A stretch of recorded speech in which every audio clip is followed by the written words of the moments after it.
الحمد لله نحمده ونستعينه ونستغفره ونؤمن به ونتوكل عليه ونعوذ بالله من شرور أنفسنا ومن سيئات أعمالنا من يهده الله فلا مضل له ومن يضلله فلا هادي له ونشهد أن لا إله إلا الله وحده لا شريك له ونشهد أن سيدنا ونبينا محمدا عبده ورسوله أرسله بالهدى ودين الحق ليظهره على الدين كله ولو كره المشركون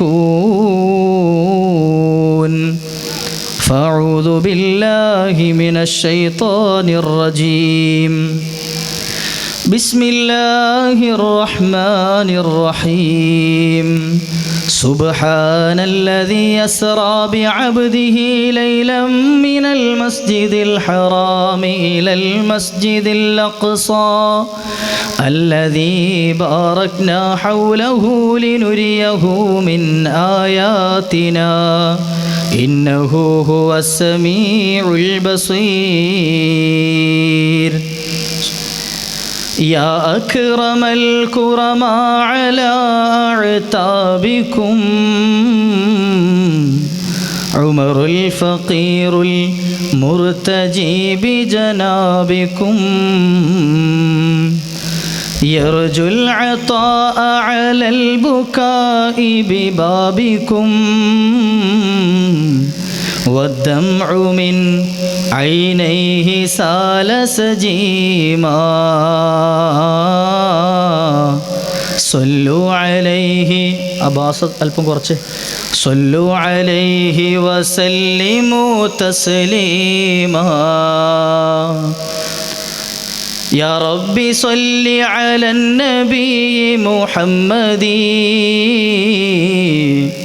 منجي الخلائق من جهنم في غدي ആദം മുതൽ പല കാലവും കഴിഞ്ഞില്ലേ അതിലത്ഭുതമെന്നോളവും വാസൽപ്പം കുറച്ചാളി ഇന്നത്തെ ഹൗളിങ് വരുന്ന ആദം മുതൽ പല കാലവും കഴിഞ്ഞില്ലേ അതിലത്ഭുതമെന്നോളവും നിനക്കില്ലേ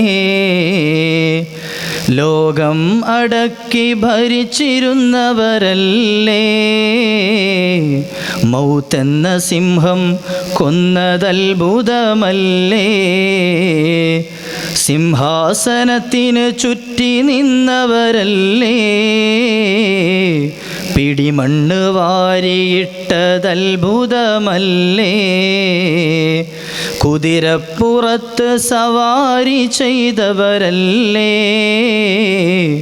ശവമഞ്ചയാത്ര ചെയ്തതത്ഭുതമല്ലേ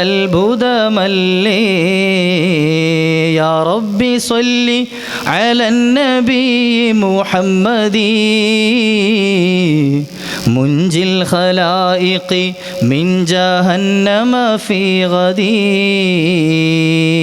വഅലമു യാ ഉമ്മത സയ്യിദന മുഹമ്മദ് അല്ലാഹുമ്മ സ്വല്ലി വസല്ലിം വബാരിക് അലൈഹി. അല്ലാഹു സുബ്ഹാനഹു വ തആല നമ്മുടെ ഇരുത്തം അവൻ പൊരുത്തപ്പെടുന്ന അമലായി സ്വീകരിക്കുമാറാകട്ടെ. ഹബീബായ റസൂലുള്ളാഹി സ്വല്ലല്ലാഹു അലൈഹി വസല്ലമ തങ്ങളോടൊപ്പം മഹാനായ ബാഫഖി തങ്ങളോടൊപ്പം നാളെ പരിശുദ്ധ സ്വർഗത്തിൽ മുഴുവൻ ഔലിയാക്കൾ അമ്പിയാക്കൾ മഹത്തുക്കളോടൊപ്പം ഒരുമിച്ച് കൂടാൻ അള്ളാഹു നമുക്ക് അവസരം നൽകുമാറാകട്ടെ. അതിന് ഈ മജ്ലിസ് ഇരുത്തം അള്ളാഹു സബബാക്കി തരുമാറാകട്ടെ. സുദീർഘമായൊരു വാഴ് പറയില്ല, കുറഞ്ഞ സമയം കുറഞ്ഞ വാക്കുകൾ കൊണ്ട് അഭിസംബോധന ചെയ്ത് ഇൻഷാ അള്ളാഹ് ഞാൻ യാത്ര പറയും. അള്ളാഹു സുബ്ഹാനഹു വ തആല ഇരിക്കുന്ന സമയം നമ്മളിരിക്കുന്നത് ഇൽമിൻ്റെ മജ്ലിസിലാണ്. ഈ ഇരുത്തം കൊണ്ട് നാളെ എനിക്ക് സ്വർഗത്തിലും ഇതുപോലെ ഇരിക്കാൻ കഴിയണമെന്ന നല്ല നിയ്യത്തിൽ ഇൻഷാ അള്ളാഹ് കുറച്ച് സമയം ശ്രദ്ധിച്ച് കേട്ടിരിക്കുക. അള്ളാഹു തൗഫീഖ് നൽകട്ടെ. പറയാനും കേൾക്കാനും അതിലുപരി നമ്മുടെയൊക്കെ ജീവിതത്തിൽ പ്രാവർത്തികമാക്കാനും അള്ളാഹു തൗഫീഖ് നൽകട്ടെ. പരിശുദ്ധ റജബിൻ്റെ മിഅ്റാജിൻ്റെ രാത്രിയിലേക്ക് നമ്മൾ അടുത്തുകൊണ്ടിരിക്കുകയാണ്. പരിശുദ്ധ ഖുർആൻ കഴിഞ്ഞാൽ ഹബീബായ നബി തങ്ങൾക്ക് നൽകിയ വലിയ മുഅ്ജിസത്തുകൾ എണ്ണിക്കഴിഞ്ഞാൽ അക്കൂട്ടത്തിൽ കാണാം ഇസ്റാ മിഅ്റാജ് എന്ന വലിയൊരു യാത്രയെ സംബന്ധിച്ച്. സുബ്ഹാനല്ലദി അസ്റാ ബിഅബ്ദിഹി ലൈലൻ മിനൽ മസ്ജിദിൽ ഹറാമി ഇലൽ മസ്ജിദിൽ അഖ്സ. ഒരു രാത്രിയിൽ പരിശുദ്ധമായ മസ്ജിദുൽ ഹറാമിൽ നിന്നും, പരിശുദ്ധ മക്കയിലെ മസ്ജിദുൽ ഹറാമിൽ നിന്നും ഫലസ്തീനിലെ ബൈത്തുൽ മഖ്ദിസിലേക്കൊരു യാത്ര പോവുകയാണ് ഹബീബായ നബി തങ്ങൾ. ആ യാത്ര തന്നെ അത്ഭുതമാണ്. കാരണം ഒരു മാസത്തിലധികം യാത്ര ചെയ്യേണ്ട വഴിദൂരമുള്ള ഒരു യാത്ര ഒരു സ്ഥലത്തേക്ക് ഒരൊറ്റ രാത്രിയുടെ കുറഞ്ഞ സമയം കൊണ്ട് ഹബീബായ നബി തങ്ങൾ യാത്ര ചെയ്യുകയാണ്. തീർന്നോ? ഇല്ല. അവിടെ നിന്നും 7ാം ആകാശത്തേക്ക് മാസങ്ങൾ യാത്ര ചെയ്താൽ എത്തിപ്പെടാത്ത യജമാനനായ റബ്ബിൻ്റെ സമക്ഷത്തിലേക്കുള്ള അടുത്ത യാത്രയും ഇസ്റാഉം മിഅ്റാജും നടന്ന അത്ഭുതകരമായ രാത്രിയിലേക്കാണ് നമ്മൾ അടുത്തുകൊണ്ടിരിക്കുന്നത്. അള്ളാഹു ആ രാത്രിയുടെ ബറക്കത്ത് നമ്മുടെ ജീവിതത്തിലുടനീളം നൽകി അനുഗ്രഹിക്കട്ടെ. മഹാനായ ബാഫഖി തങ്ങളടക്കം ഒരുപാട് മഹത്തുക്കൾ അന്തിവിശ്രമം കൊള്ളുന്ന വലിയ മഹത്തായ ഒരു നാട്ടിലാണ് നമ്മളൊക്കെ ജീവിക്കുന്നത്. മഹത്തുക്കളുടെ ശരീരം ആ നാടിന് നൽകുന്ന ബറക്കാത്തുകൾ എത്രയാണ് എന്ന് മഹത്തുക്കളുടെ മുൻകാല മഹാന്മാരുടെ ജീവിതം പരിശോധിച്ചു നോക്കിയാൽ നമുക്ക് കാണാൻ കഴിയും. ലോകത്തെ ഏറ്റവും സംശുദ്ധമായ നദിയായി അറിയപ്പെടുന്നത് നൈൽ നദിയാണ്. നൈലിൻ്റെ ഓരത്ത് താമസിക്കുന്നവർ വലിയ സുന്ദരന്മാരായി സൗന്ദര്യമുള്ളവരായി കാണപ്പെടുന്നുണ്ട്. മഹത്തുക്കളത് വിശദീകരിക്കുന്നുണ്ട്. എന്തേ നൈലിൻ്റെ ഓരത്ത് താമസിക്കുന്നവർക്ക് ഇത്രയേറെ ഭംഗി ലഭിക്കാനുള്ള കാരണം? വളരെ വ്യക്തമായി മുഫസ്സിരീങ്ങൾ വിശദീകരിച്ചത് പരിശുദ്ധമായ പ്രവാചകന്മാരുടെ പട്ടികയിൽ വന്ന മഹാനായ അള്ളാഹുവിൻ്റെ പ്രവാചകന്മാരിൽപ്പെട്ട യൂസുഫ് നബി അലൈഹി സ്വലാത്തു വസ്സലാമിൻ്റെ ശരീരം കൊണ്ട് ബറക്കത്തെടുത്ത നദിയാണ് മഹത്തായ നൈൽ നദി. അതുകൊണ്ടാണ് എന്ന്.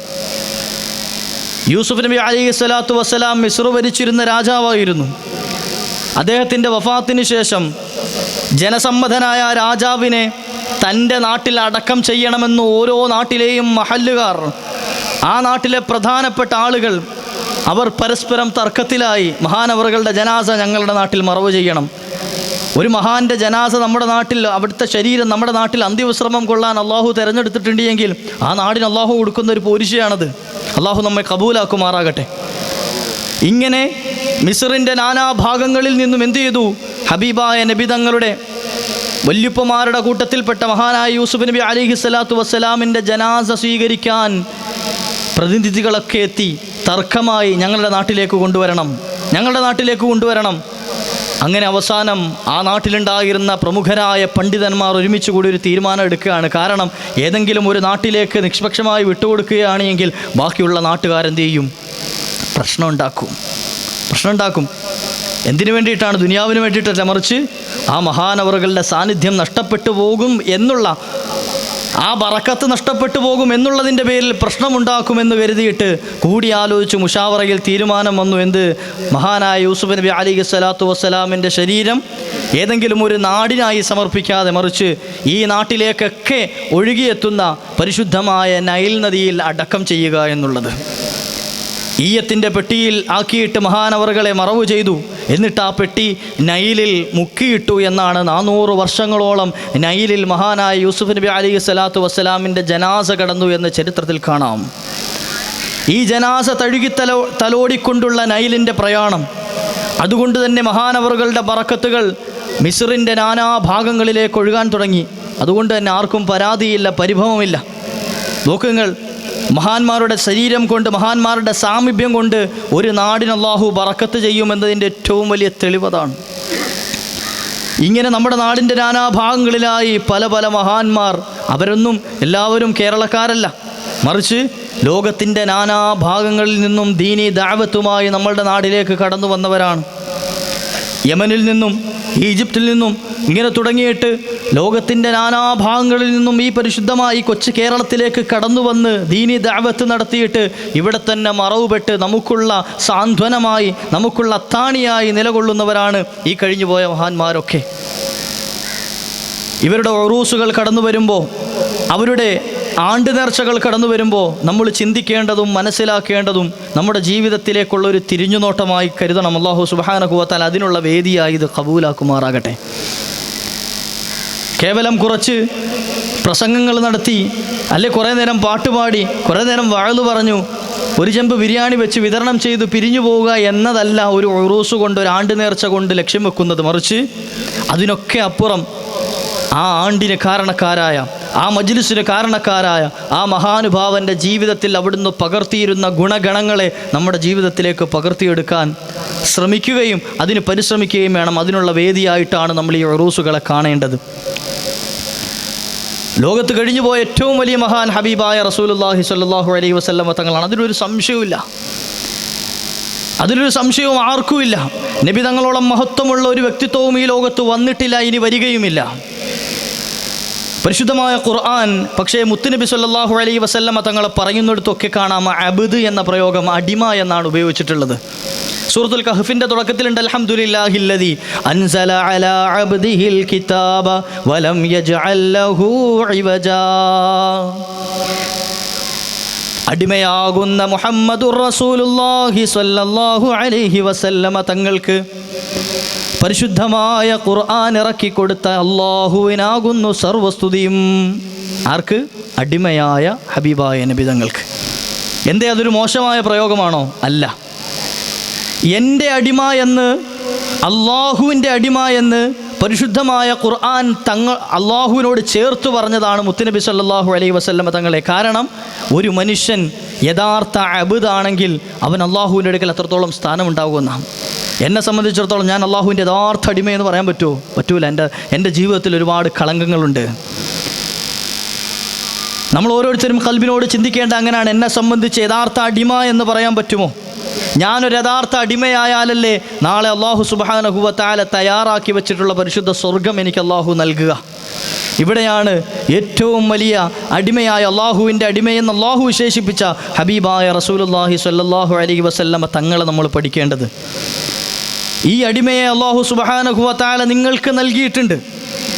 മുഅ്മിനീങ്ങളായ ഉമ്മത്തുകളായ നമുക്ക് ഓരോരുത്തർക്കും വലിയ സൗഭാഗ്യമായിട്ട് നൽകിയതാണ് ഹബീബായ നബിതങ്ങളെ. എന്തിനു വേണ്ടിയിട്ടാണ്? ആ നബിതങ്ങളുടെ ജീവിതത്തിൽ നിന്ന് നമ്മുടെ ജീവിതത്തിലേക്ക് ചില കണക്ഷനുകൾ നടത്താൻ, ചില പകർത്തിയെടുക്കലുകൾ ഉണ്ടാക്കാൻ.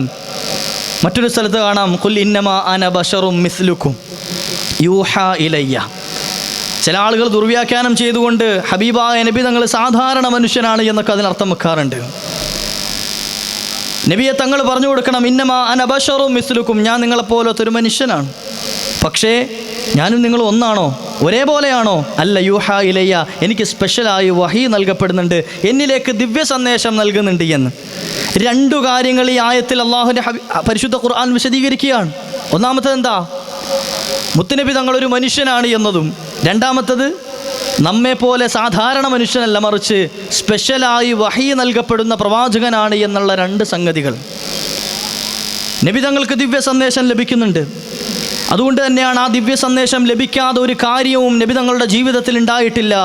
വമാ യന്തിഖു അനിൽ ഹവാ ഇൻ ഹുവ ഇല്ലാ വഹ്യു യൂഹാ അല്ലമഹു ശദീദുൽ ഖുവാ.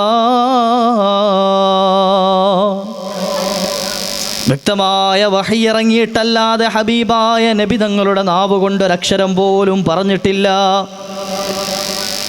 മോശമായതെന്തെങ്കിലും ചിന്തിക്കാനോ പ്രവർത്തിക്കാനോ ഹബീബായ നബി തങ്ങൾക്ക് സമയമില്ല. അവിടുത്തേക്ക് അതിന് അവസരം അല്ലാഹു കൊടുത്തിട്ടില്ല. ഇന്നാ ഫതഹ്നാ ലക ഫത്ഹം മുബീനാ ലിയഗ്ഫിറ ലക അല്ലാഹു മാ തഖദ്ദമ മിൻ ദംബിക വമാ തഅഖർ. മുൻപിൻ പാപങ്ങളൊക്കെ മാപ്പ് ചെയ്യപ്പെട്ടവരായിട്ട് നബിയെ തങ്ങളെ നിയോഗിച്ചു എന്ന് പരിശുദ്ധ ഖുർആൻ പറഞ്ഞതിൻ്റെ ആശയം, ഒരു പാപവും ചെയ്യാനുള്ള അവസരം നബിയെ തങ്ങൾക്ക് മുമ്പിലില്ല. അത്രത്തോളം പരിശുദ്ധമായ ജീവിതമാണ് ഹബീബായ നബി തങ്ങൾക്കുള്ളത്. കാരണം എന്തേ? വഹീൻ്റെ ദിവ്യ സന്ദേശം കൃത്യമായി വരുന്നുണ്ട്.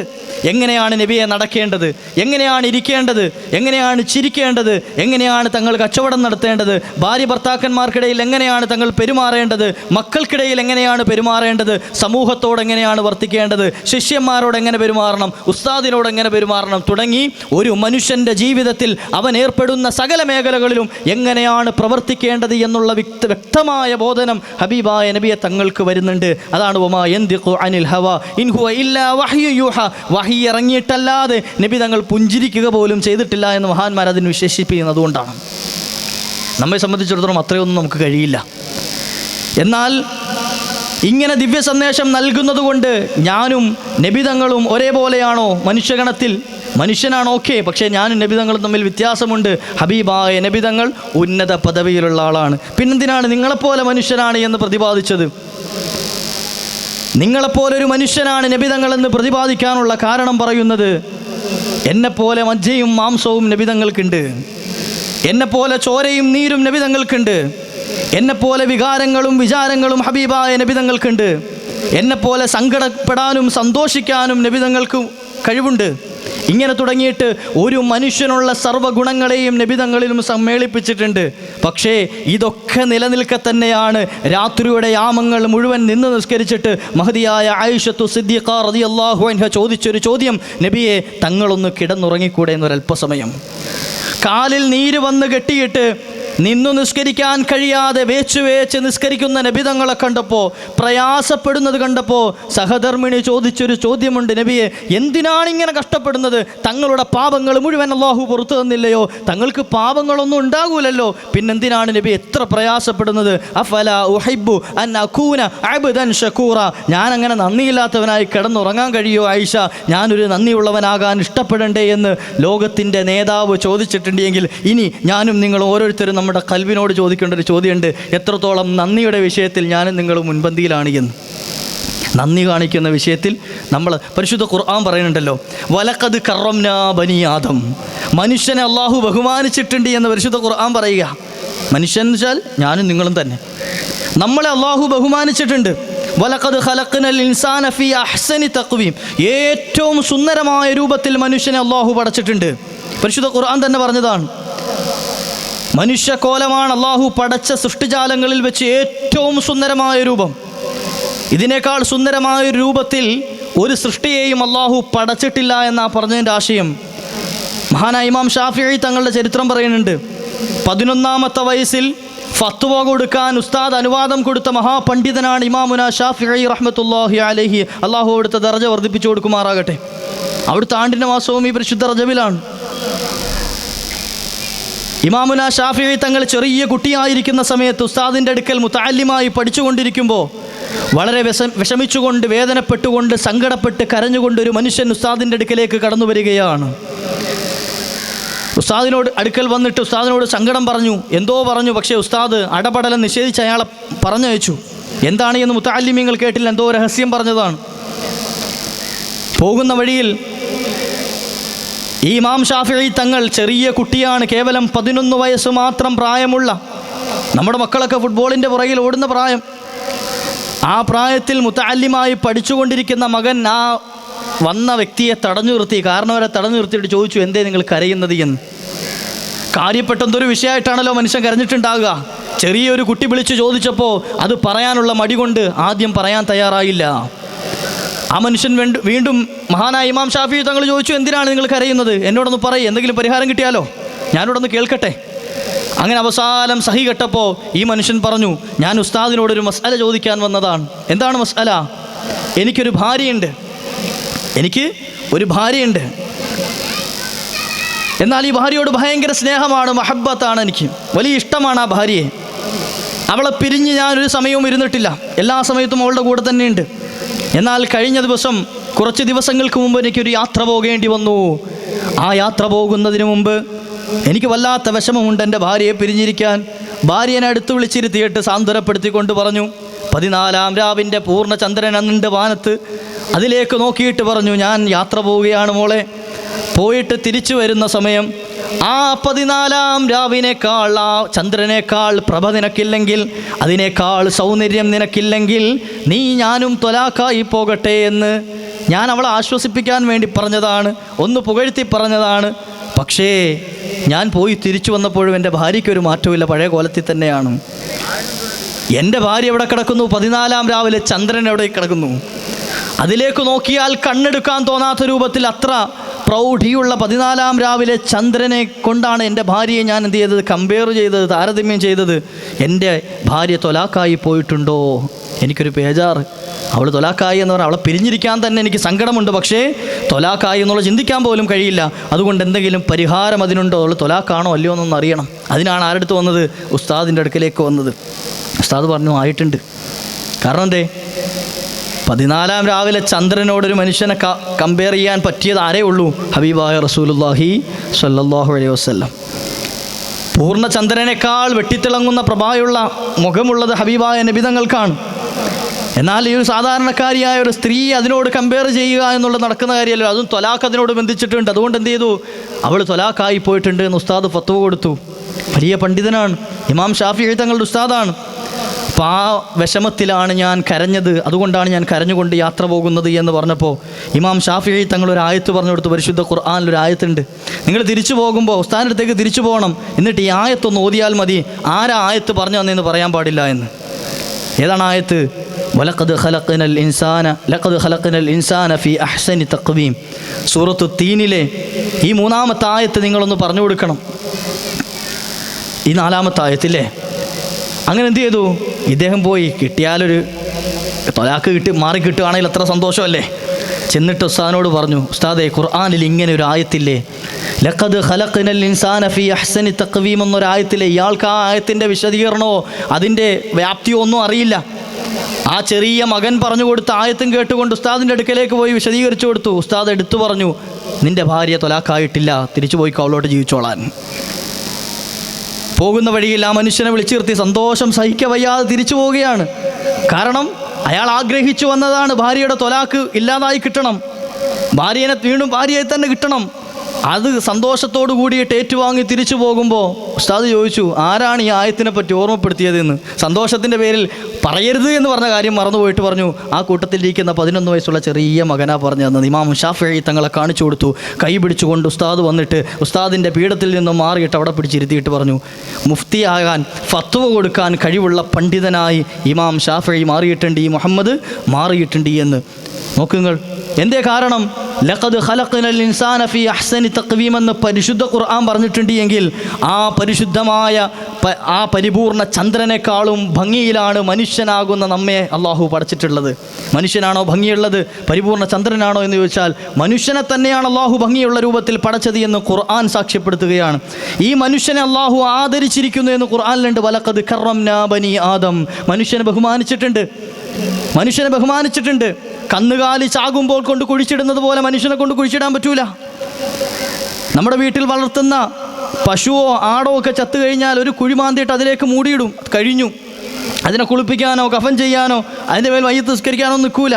എന്നാൽ ഒരു മനുഷ്യൻ അത് എത്ര താഴ്ന്നവനാണെങ്കിലും ശരി, എത്ര മോശക്കാരനാണെങ്കിലും ശരി, മുസ്ലിം ലേബിളിലുള്ളവനാണ് എങ്കിൽ അവനെ കുളിപ്പിക്കൽ നിർബന്ധമാണ്, അവനെ കഫൻ ചെയ്യൽ നിർബന്ധമാണ്, അതുപോലെ അവൻ്റെ മേൽ മയ്യത്ത് നിസ്കരിക്കൽ നിർബന്ധമാണ്.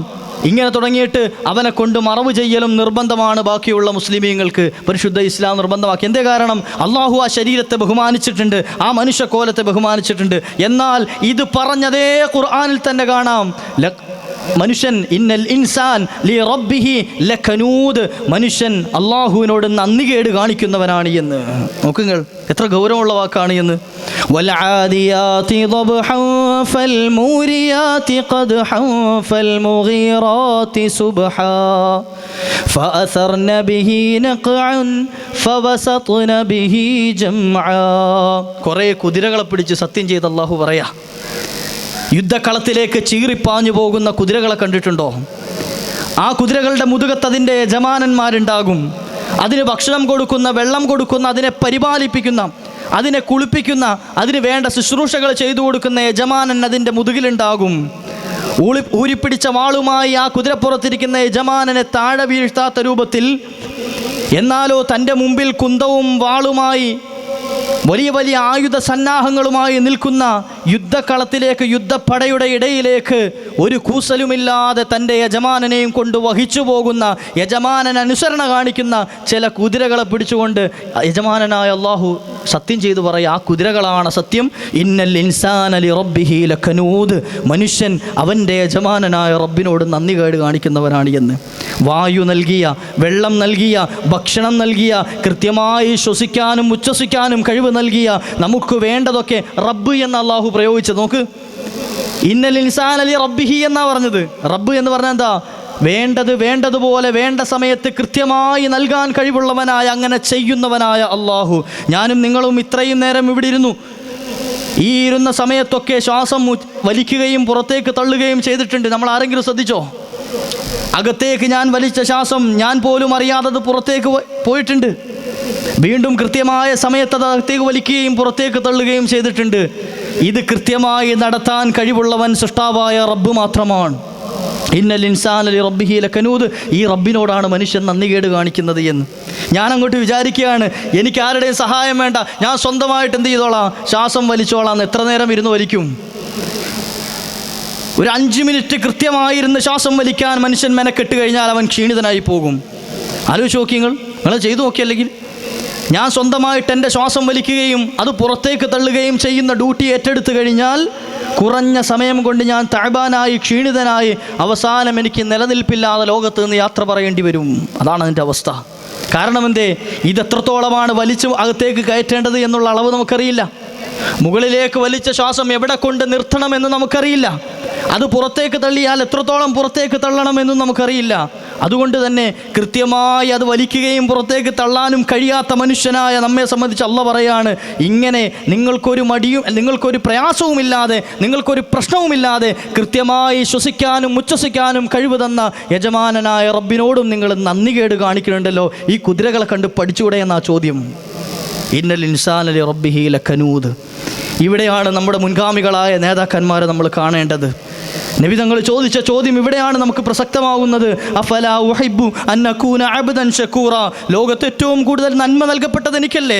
എന്നെയല്ല അഷ്റഫുൽ ഖൽഖായിട്ട് അല്ലാഹു തിരഞ്ഞെടുത്തിട്ടുള്ളത്, അഷ്റഫുൽ മഖ്ലൂഖായിട്ട് എന്നെ തിരഞ്ഞെടുത്തിട്ടുള്ളത്. അതുകൊണ്ട് തന്നെ ഏറ്റവും കൂടുതൽ നന്ദി കാണിക്കേണ്ടത് ഞാനല്ലേ? അള്ളാഹുവിനോട് ശുക്ർ ചെയ്യേണ്ടത് ഞാനല്ലേ? അഫലാ ഉഹിബ്ബു അൻ അകൂന അബ്ദൻ ശകൂറ. എൻ്റെ രാത്രി മുഴുവൻ നിന്ന് നിസ്കരിച്ചാലും ആ നന്ദി തീരുവോ? പക്ഷേ നബി തങ്ങൾ അങ്ങനെ ചെയ്തില്ല എന്ന് കരുതിയിട്ട് അള്ളാഹുവിന് പരിഭവം ഉണ്ടായിട്ടാണോ? അല്ല, മറിച്ച് ഹബീബായ നബിതങ്ങൾ അള്ളാഹുവിനോടുള്ള മഹബത്തിൻ്റെ പേരിൽ ചെയ്യുന്നതാണ്. കാരണം എന്തേ?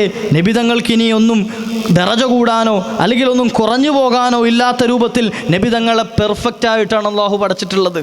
എല്ലാം പൂർണ്ണമായിട്ടാണ് ഹബീബായ നബിതങ്ങളെ അള്ളാഹു പടച്ചിട്ടുള്ളത്. ലൗലാക ലൗലാക് ലമാ ഖലഖ്തുൽ അഫ്ലാക്. നബിയെ തങ്ങളെ എങ്ങാനും പടയ്ക്കാൻ ഞാൻ ഉദ്ദേശിച്ചില്ലായിരുന്നുവെങ്കിൽ ഈ ഭൂലോകം ഒന്നും തന്നെ ഞാൻ പടയ്ക്കുകയില്ലായിരുന്നു എന്ന് അള്ളാഹിൻ്റെ വചനങ്ങൾ നാം ഓർക്കേണ്ടതുണ്ട്. ഈ ലോകം മുഴുവൻ പടച്ചത് മനുഷ്യനെയും മൃഗങ്ങളെയും ജീവജാലങ്ങളെയും ആകാശങ്ങളെയും സൂര്യനെയും ചന്ദ്രനെയും എല്ലാം പടച്ചത് നബിയെ തങ്ങളെ പടയ്ക്കാൻ ഉദ്ദേശിച്ചത് കൊണ്ടാണ്. തങ്ങളെ പടയ്ക്കണമെന്ന് ഉദ്ദേശിച്ചത് കൊണ്ടാണ് ഇതൊക്കെ സൃഷ്ടിച്ചത്. തങ്ങളെ പടയ്ക്കാൻ ഞാൻ ഉദ്ദേശിച്ചില്ലായിരുന്നുവെങ്കിൽ ഇതൊന്നും തന്നെ ഉണ്ടാകില്ലായിരുന്നു. ആകാശലോകങ്ങളും അതിൽ മിന്നിത്തിളങ്ങുന്ന താരകങ്ങളും ഒക്കെ ഇന്ന് കാണുന്നത് നബിയെ തങ്ങളുടെ മഹത്വം കൊണ്ടാണ് അതൊക്കെ തിളങ്ങുന്നത്. സൂര്യൻ പ്രകാശിച്ചത് തങ്ങളുടെ ശോഭയിൽ നിന്നാണ് നബിയെ. ചന്ദ്രൻ പ്രകാശിക്കുന്നത് തങ്ങളുടെ ശോഭയിൽ നിന്നാണ് നബിയെ.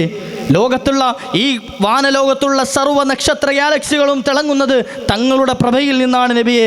എന്നാൽ ഇതൊക്കെ പടച്ചത് തങ്ങളെ ഞാൻ പടയ്ക്കാൻ ഉദ്ദേശിച്ചത് കൊണ്ടാണ്. ഏറ്റവും വലിയ അനുഗ്രഹം കിട്ടിയ ആളല്ലേ ഞാൻ. അതുകൊണ്ട് ഞാനൊരു നന്ദിയുള്ളവനാകാൻ ഇഷ്ടപ്പെടണ്ടയോ എന്ന് ഹബീബായ നബി തങ്ങൾ പറഞ്ഞിട്ടുണ്ടെങ്കിൽ ഞാനും നിങ്ങളും നമുക്ക് നൽകിയ അനുഗ്രഹങ്ങളെ ഓർക്കേണ്ട സമയമെടുക്കണം. അത് നമ്മുടെ സമയം കണ്ടെത്തണം. മഹാന്മാരുടെ ഉറൂസുകളും മഹാന്മാരുടെ ഇതുപോലെയുള്ള ആണ്ട് നേർച്ചകളും വരുമ്പോൾ അവരുടെ ജീവിതത്തിൽ അവരെങ്ങനെയായിരുന്നു എന്ന് തിരഞ്ഞെടുക്കണം. മഹാനായ അബൂബക്കർ സിദ്ദീഖ് റളിയല്ലാഹു അൻഹു ഔലിയാക്കളുടെ നേതാവാണ്. ഉമർ ബിൻ ഖത്താബ് റളിയല്ലാഹു അൻഹു ഔലിയാക്കളുടെ നേതാവാണ്. ഉസ്മാൻ തങ്ങളും അലിയാർ തങ്ങളും ബിലാൽ തങ്ങളും തൽഹത്ത് റളിയല്ലാഹു അൻഹും അബ്ദുറഹ്മാൻ ഇബ്നു ഔഫ് തങ്ങളടക്കമുള്ള സ്വഹാബത്തിൻ്റെ വലിയ നിര നമുക്ക് കാണാൻ കഴിയും. ഇവരൊക്കെ ഔലിയാക്കളുടെ പട്ടികയിൽ ആ സരസിലുണ്ടായിരുന്ന ആളുകളാണ്. പക്ഷേ ഇവരുടെയൊക്കെ ജീവിതത്തിൽ നിന്നും നമ്മുടെ ജീവിതത്തിലേക്ക് പകർത്തിയെടുക്കാൻ പാഠങ്ങൾ നമ്മൾ തിരഞ്ഞെടുക്കുന്നില്ല എന്നതാണ് യാഥാർത്ഥ്യം, ഇല്ലേ? നമ്മുടെ ജീവിതത്തിലേക്ക് പാഠങ്ങൾ തിരഞ്ഞെടുക്കുന്നില്ല. നമുക്ക് വേണ്ടതോ എളുപ്പത്തിൽ സമാഹരിക്കാൻ പറ്റുന്ന കാര്യങ്ങൾ. ഇളവ് എവിടെ കിട്ടുന്നോ അതൊക്കെ തിരഞ്ഞെടുക്കാൻ നമുക്ക് പറ്റും. പ്രയാസമുള്ളതൊക്കെ മാറ്റി നിർത്തുകയും ചെയ്യും. എന്നിട്ട് നമ്മൾ പറയുന്നത് എന്താ? ഫത്തഖുല്ലാഹ മസ്തതഅതും, കഴിയുന്നത് ചെയ്താൽ പോരെയെന്ന്. ഖുർആനെ സംബന്ധിച്ച് പരിശുദ്ധ ഖുർആൻ തന്നെ പറഞ്ഞത് എന്താ? യഹ്ദി ബിഹി കസീറ വയുദില്ലു ബിഹി കസീറ. പല ആളുകളും ഖുർആൻ ദുർവ്യാഖ്യാനം ചെയ്ത് പിഴച്ചു പോകും. ചില ആളുകൾ ഖുർആൻ വ്യക്തമായി മനസ്സിലാക്കി അവർ ഹിദായത്തിലാവുകയും ചെയ്യും. അള്ളാഹു ആ കൂട്ടത്തിൽ നമ്മെ ചേർത്ത് വരുമാറാകട്ടെ. പിഴച്ചു പോകുന്ന ആളുകളും ഖുർആൻ ഓതും. ഫത്തഖുല്ലാഹ മസ്തതഅതും, കഴിയുന്നത് പോലെ ചെയ്താൽ മതിയല്ലോ എന്ന് കരുതിയിട്ട് ഇളവുകൾ മുഴുവൻ എടുക്കും. കഴിഞ്ഞ ദിവസം ഒരാൾ വിളിച്ചു വെച്ചിട്ട് പറഞ്ഞത് മകളുടെ കല്യാണമാണ്. അപ്പോൾ ഉച്ച സമയത്ത് കല്യാണത്തിന് പോക്കും വരവും ഒക്കെ ആയിട്ട് ഭയങ്കര തിരക്കായിരിക്കും. ളുഹർ ചിലപ്പോൾ സമയത്ത് നിസ്കരിക്കാൻ കഴിഞ്ഞെന്ന് വരില്ല. അസറിൻ്റെ കൂടെ ജമ്മാക്കി നിസ്കരിക്കാൻ പറ്റുമോ എന്ന് ചോദ്യം. അസറിൻ്റെ കൂടെ ഈ ളുഹറിനെ കൂടെ ജമ്മാക്കി നിസ്കരിക്കാം. ജമ്മും കസർ എന്നുള്ളൊരു മസല ഉണ്ടല്ലോ. നമ്മളൊക്കെ അങ്ങനെയാണ്. പലപ്പോഴും നമ്മൾ എന്ത് ചെയ്യുക, നമുക്ക് നൽകിയ ഇളവുകളെ ദുരുപയോഗം ചെയ്തിട്ട് അത് എടുക്കാൻ തയ്യാറാകുമ്പോൾ ഹബീബായ നബിതങ്ങൾ ഫർദിന് പുറകെ സുന്നത്തായിട്ട് അവിടെ ജീവിതത്തിൽ കാണിച്ചു എന്ന് നമ്മൾ ഏറ്റെടുക്കാൻ തയ്യാറാണ്. നബിതങ്ങൾ ഒരിക്കൽ സദസ്സിൽ പറയുകയാണ്, അള്ളാഹു ഈ ദുനിയാവിലേക്ക് 360 നന്മകളെ പടച്ചിട്ടുണ്ട്. 360 നന്മകളെ അള്ളാഹു സുബ്ഹാനഹു വ തആല പടച്ചിട്ടുണ്ട്. ഈ 360-ൽ കുറഞ്ഞതെങ്കിലും ഒരാളുടെ ജീവിതത്തിലുണ്ടെങ്കിൽ അയാൾക്ക് നാളെ സ്വർഗത്തിൽ പോകാൻ പറ്റുമെന്ന് സ്വഹാബത്തിന് പഠിപ്പിച്ചു കൊടുക്കുമ്പോൾ മൂലയിലിരുന്നു കൊണ്ട് മഹാനായ സിദ്ദീഖുൽ അക്ബർ തങ്ങൾ ചോദിക്കുന്നൊരു ചോദ്യമുണ്ട്. അഫിയ ഖസ്ലത്തുൻ വാഹിദ യാ റസൂലല്ലാഹ്. നബിയേ, സിദ്ദീഖ് ഒരു കാര്യം ചോദിച്ചോട്ടെ, ഈ അബൂബക്കർ സിദ്ദീഖിൻ്റെ ജീവിതത്തിൽ ഈ പറയപ്പെട്ട 360-ൽ ഏതെങ്കിലും ഒരെണ്ണം, കൂടുതലൊന്നും വേണ്ട, ഏതെങ്കിലും ഒന്ന് ഉണ്ടോ? സിദ്ദീഖുൽ അക്ബർ തങ്ങളോട് നബി തങ്ങൾ പറഞ്ഞ മറുപടി, മോനെ സിദ്ദീഖ്, നിൻ്റെ വിഷയത്തിലല്ല ഈ പറഞ്ഞത്. ഈ പറഞ്ഞ 360 നന്മകളും അബൂബക്കർ സിദ്ദീഖ് എന്ന വ്യക്തിയിൽ സമ്മേളിച്ചിട്ടുണ്ട്. അബൂബക്കർ സിദ്ദീഖിന് ഒന്നും വിട്ടുപോയിട്ടില്ല. സുബഹയുടെ സമയത്ത് നബി സല്ലല്ലാഹു അലൈഹി വസല്ലമ തങ്ങൾ പള്ളിയിലേക്ക് വരും. ആ വരുന്ന സമയത്ത് നബി തങ്ങൾ ഇങ്ങനെ കുറേ ചോദ്യങ്ങൾ ചോദിക്കും സ്വഹാബത്തിനെ കൂട്ടിയിരുത്തിയിട്ട്. ഇന്നാരാണ് സാധുക്കളെ സഹായിച്ചിട്ടുണ്ടാകുക? ഇന്നാരാണ് നിങ്ങളുടെ കൂട്ടത്തിൽ സാധുക്കളെ സഹായിച്ചിട്ടുള്ളത്? കൈവങ്ങും മഹാനായ അബൂബക്കർ സിദ്ദീഖ് റളിയല്ലാഹു അൻഹു. ഇന്നാരാണ് ജനാസയിൽ പങ്കെടുത്തിട്ടുള്ളത്? സിദ്ദീഖ് തങ്ങൾ കൈ ഉയർത്തും. ഇന്നാരാണ് യതീമീങ്ങളെ സഹായിച്ചത്, അവർക്ക് ഭക്ഷണം കൊടുത്തത്? സിദ്ദീഖ് തങ്ങൾ കൈ ഉയർത്തും.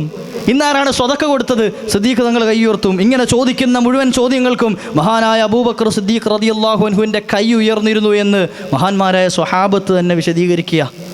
വെറുതെ പറഞ്ഞതല്ല, മറിച്ച് ഇത് ചെയ്തിട്ടായിരുന്നു മുത്തുനബി തങ്ങളുടെ ഹലറത്തിലേക്ക് ഹബീബായ നബി തങ്ങളുടെ ആ പ്രിയ കൂട്ടുകാരൻ കടന്നു വന്നിരുന്നത്. എന്നിട്ടാണ് ചോദിക്കുന്നത്, അഫിയ ഖസ്ലത്തുൻ വാഹിദ, ഈ സിദ്ദീഖിൻ്റെ ജീവിതത്തിൽ നബിയെ ഈ പറഞ്ഞ ഏതെങ്കിലും ഒരു നന്മയുണ്ടോ? കൂടുതലൊന്നും ഇല്ലെങ്കിലും ഒരെണ്ണമെങ്കിലും. നമ്മൾ ചിന്തിക്കുക എന്താ, ഞാൻ ഇന്ന് മഗ്രിബ് ജമാഅത്തായി നിസ്കരിച്ചു, ഇനി അടുത്ത ഇശാ ജമാഅത്തായി നിസ്കരിക്കും, പോകുന്ന വഴിയിൽ എന്ത് ചെയ്യും, കാണുന്നവരോട് സലാം പറയും, ഇതൊക്കെ കൂട്ടിവെച്ചിട്ട് എന്ത് ചെയ്യുക, ഇതുകൊണ്ടൊക്കെ എനിക്ക് സ്വർഗത്തിൽ പോകാൻ പറ്റുമെന്ന് ധരിച്ചിരിക്കുക. സിദ്ദീഖുൽ അക്ബർ തങ്ങളാണ് നാളെ ഉമ്മത്തിൽ ആദ്യമായി സ്വർഗത്തിൽ കടക്കുക. നബി തങ്ങളുടെ ഉമ്മത്തിൽ അമ്പിയാക്കൾ കഴിഞ്ഞാൽ ആദ്യമായി സ്വർഗത്തിൽ കടക്കുന്നത് മഹാനായ സിദ്ദീഖുൽ അക്ബർ തങ്ങളായിരിക്കും. ആ സിദ്ദീഖ് തങ്ങൾ ചെറിയ പുൽക്കൊടി കാണുമ്പോൾ പൊട്ടിക്കരയുമായിരുന്നു എന്ന് സ്വഹാബത്ത് പറയുക. എന്തേ കാരണം? ഞാൻ ഇതുപോലെ ഒരു പുൽക്കൊടിയായിരുന്നുവെങ്കിൽ ഏതെങ്കിലും കന്നുകാലികൾ ഭക്ഷിച്ച് കാഷ്ടമായി മണ്ണോട് ചേർന്ന് പോകുമായിരുന്നു. നാളെ അള്ളാൻ്റെ മുമ്പിൽ വിചാരണയ്ക്ക് നിൽക്കേണ്ടി വരൂലായിരുന്നല്ലോ എന്ന് വിചാരിച്ചിട്ട് ആര്? സ്വർഗം കൊണ്ട് മുത്തുനബി തങ്ങൾ സർട്ടിഫിക്കറ്റ് കൊടുത്ത മഹാനായ അബൂബക്കർ സിദ്ദീഖ് റളിയല്ലാഹു അൻഹു. അല്ലേ, സ്വർഗത്തിൻ്റെ 7 അയലത്തെത്താൻ പറ്റുമോ ഇല്ലയോ എന്ന് പോലും അറിയാത്ത നമ്മൾ ഓരോരുത്തരും ചിന്തിക്കുന്നത് എന്താ, നമ്മൾ നിസ്കരിച്ച നിസ്കാരം കൊണ്ട് സ്വർഗത്തിൽ പോകുമെന്നാണ്. നമ്മൾ കൊടുത്ത ഏതോ കാലത്ത് കൊടുത്ത 10 രൂപയുടെ നോട്ട് കൊണ്ട് നമ്മൾ സ്വർഗത്തിൽ പോകുമെന്ന് വിചാരിച്ചിരിക്കുക ഇല്ലേ? റമദാനിൽ ഫിത്നയും ഫസാദും കൊണ്ട് തീർത്ത് കളഞ്ഞ നമ്മുടെ നോമ്പ് കൊണ്ട് നമ്മൾ സ്വർഗത്തിലേക്ക് പോകുമെന്ന് പ്രതീക്ഷിച്ചിരിക്കുകയാണ്. പരിശുദ്ധ റമദാനൊക്കെ കടന്നു വരുന്ന അള്ളാഹു എത്തിച്ചു തരുമാറാകട്ടെ. ഒരുപാട് ഇബാദത്തുകൾക്ക് അള്ളാഹു അവസരം നൽകുമാറാകട്ടെ. മാറി ചിന്തിക്കേണ്ട മാസമാണ് പരിശുദ്ധ റജബ് മാസം. റമദാൻ എത്തട്ടെ നന്നാകാമെന്നല്ല, മറിച്ച് റമദാൻ എത്തുമ്പോഴേക്കും എൻ്റെ ഖൽബ് ശുദ്ധിയായിരിക്കണം. അതാണ് ഒരു മുഅ്മിനായ മനുഷ്യൻ തീരുമാനിക്കേണ്ടത്. വിത്ത് വിതയ്ക്കേണ്ട മാസമാണ് റജബ് മാസം. നന്മകൾ തുടങ്ങി വെക്കേണ്ട മാസമാണ് റജബ് മാസം. എന്നിട്ടോ ഈ നന്മകളെ ശീലിപ്പിക്കേണ്ട മാസമാണ് പരിശുദ്ധമായ ശഅബാൻ മാസം. ആ ശഅബാൻ മാസത്തിലുടനീളം താൻ തുടങ്ങി വെച്ച നന്മകൾ, ജമാഅത്ത് നിസ്കാരം കൃത്യമായി നിർവഹിക്കുക എന്നുള്ളത് തൻ്റെ ശീലമാക്കി മാറ്റണം. 40 ദിവസം തുടർച്ചയായ ഒരു അമൽ ഒരാൾ ജീവിതത്തിൽ പതിവാക്കി കഴിഞ്ഞാൽ അത് അയാളുടെ ജീവിതത്തിൻ്റെ ഭാഗമായി തീരും. അത് മാറ്റാൻ കഴിയില്ലെന്ന് ഇമാമുന ഷാഫിഈ റഹ്മത്തുള്ളാഹി അലൈഹി പറയുക. സ്ഥിരമായി ഖുർആൻ ഓതുന്ന ഒരു പേജെങ്കിലും ദിവസവും സുബഹി നിസ്കാര ശേഷം ഖുർആൻ ഓതുന്നൊരു ശീലം ഒരാളുടെ ജീവിതത്തിൽ ഉണ്ടാക്കിയെടുത്തു കഴിഞ്ഞാൽ അയാൾക്ക് എന്ത് ചെയ്യും? ഒരു 40 ദിവസം കണ്ടിന്യൂ ആയി ചെയ്താൽ 41-ാമത്തെ ദിവസം ഓട്ടോമാറ്റിക്കായിട്ട് അയാൾ ഓതും. ഹദ്ദാദ് റാത്തീബ് എല്ലാ ദിവസവും മുടങ്ങാതെ ചൊല്ലുന്നവനാണ് എങ്കിൽ 40 ദിവസം തുടർച്ചയായത് ചെയ്താൽ 41-ാമത്തെ ദിവസം അവൻ്റെ നാവിലൂടെ ഹദ്ദാദ് പുറത്തേക്ക് വരും. ചില ആളുകളുണ്ടാവും നാവിൽ നിന്നും ദിക്ർ ഒഴിഞ്ഞ സമയം ഉണ്ടാവൂല. ഞാൻ പഠിക്കുന്ന സമയത്തുണ്ട് ഒരു അഹമ്മദ് ഹാജി, കയ്യിൽ നിന്നും ഖുർആൻ അദ്ദേഹം താഴെ വെച്ച് ഞാൻ ഇതേവരെ കണ്ടിട്ടില്ല. കഴിഞ്ഞ ദിവസം ഞങ്ങളുടെ ആ പൂർവ്വ വിദ്യാർത്ഥികളുടെ ഗ്രൂപ്പിൽ ഒരു ഫോട്ടോ കാണുകയാണ്.